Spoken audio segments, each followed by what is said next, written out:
धोने वाली बहू। शादी के पहले से ही विभा को कपड़े धोने का बड़ा शौक था। कभी नल के नीचे तो कभी तालाब के पास। अरे मेरी नीली वाली लुंगी नहीं दिख रही है। विभा की अम्मा, कहाँ रखी है लुंगी? अरे वो तो विभा ने परसों ही धोकर रखी थी आपकी अलमारी में। देखो वहीं होगी। वो ना मैंने आज धो दी, मुझे लगा कि गंदी हो गई होगी। अरे कैसे गंदी हो गई थी? उसे तो मैंने पहना भी नहीं। हे भगवान, इस लड़की के कपड़े धोने की आदत से परेशान हो गया हूँ मैं।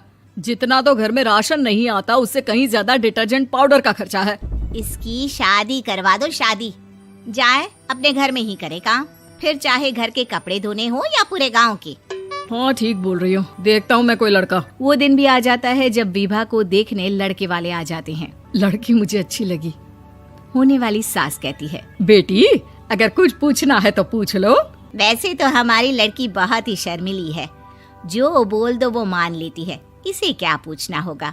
अरे कैसी बात कर रही हो माँ, मुझे इन लोगों के घर रहना है, सवाल तो कई है।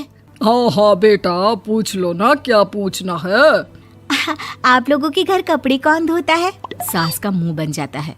देखो, अगर तुम ये कहना चाहती हो कि तुम्हें कपड़े धोने नहीं आते तो सुन लो, कपड़े मैं ही धोती हूँ, लेकिन तुम्हारे आ जाने के बाद मैं रुमाल तक नहीं धोऊंगी। अरे चुप रहना भाग्यवान, बहू बेचारी घर आई नहीं, उसे डराना शुरू कर दिया। वो क्या है ना बिटिया, अभी तक तो ये कल्लू की माँ ही धोती थी, लेकिन अब तुम्हारे पापा तो दहेज में वॉशिंग मशीन देंगे ही।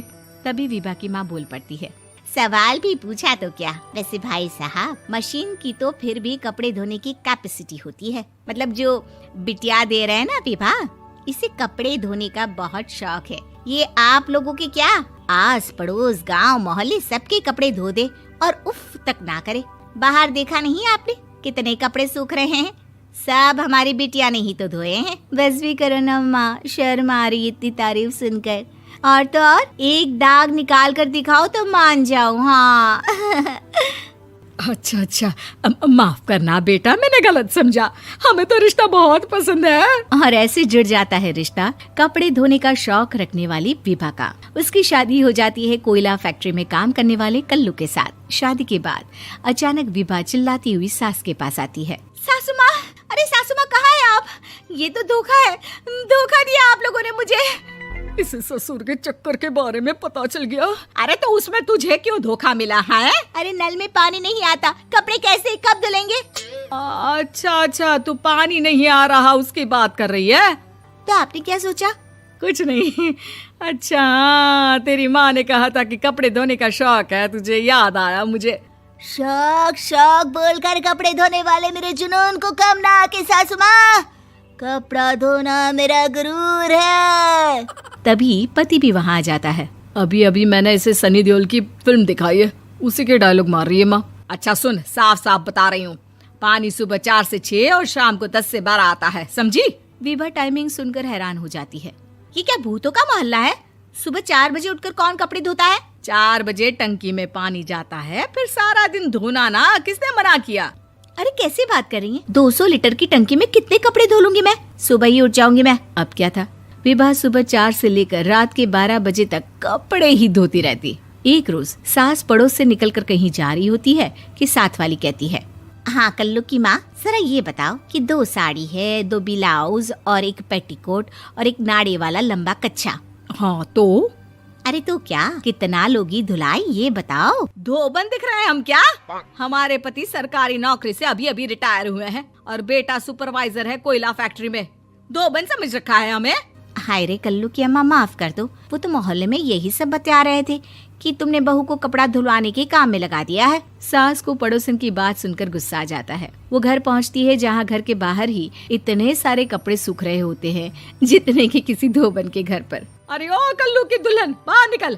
माँ जी यहीं आ जाओ, बाथरूम में चादर धो रहे हैं हम। अरे अभी हम धोते हैं, तुमको बाहर निकलो। ये आस पड़ोस वाले बोल रहे हैं कि हम बहू से कपड़े धुलवा धुलवा कर उसे कपड़ा धोने वाली बना दिए हैं।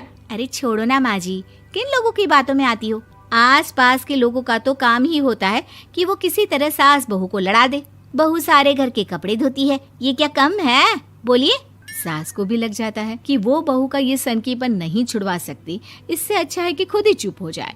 एक रोज सास और बहू मंदिर जाते हैं, जहाँ सास की साड़ी वहाँ खड़ी भीख मांगने वाली से मिलती है। माँ जी क्या बात है, आपकी साड़ी उस भिखारन से कितनी मिल रही है ना? हाँ हाँ देखो तो, दोनों की साड़ी मिल रही है। क्या बात है कल्लू की अम्मा, तुम खुद को तो अफसर की बीवी बताती हो और ऐसी सिंपल सी प्लेन साड़ी पहनकर घूमती हो। सिंपल और प्लेन नहीं है ये साड़ी। तो क्या सोने के धागे से फूल बने हैं?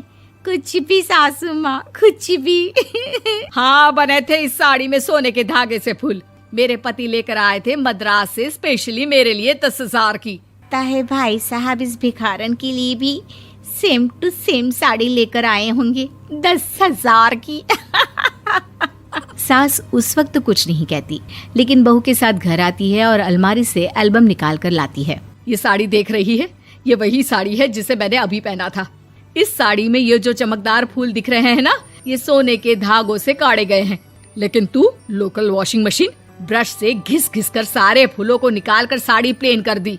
मुझे माफ कर दीजिए सासू माँ। और तो और, जब मैंने तुझे तेरी गलती के लिए कुछ नहीं कहा, लेकिन तूने तो सबके सामने मेरा मजाक ही बना दिया। क्यों? बहू को समझ में आ जाता है कि अब से उसका कपड़े धोना बंद।